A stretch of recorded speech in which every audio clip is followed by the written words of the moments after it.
All right, tell us about the Dicerandra, Val. Okay, so this is Dicerandra modesta, blushing scrub balm. It is a single site endemic now, used to not be.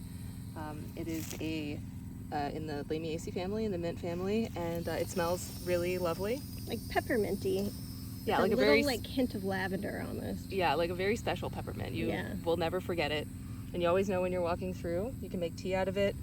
And anyway, so that's why we're on this site looking so sweaty, is because we first got engaged in this project when they put the Sabal Trail pipeline through this property, the only property where this plant lives in the wild. And we pursued a grant funding to help restore this site.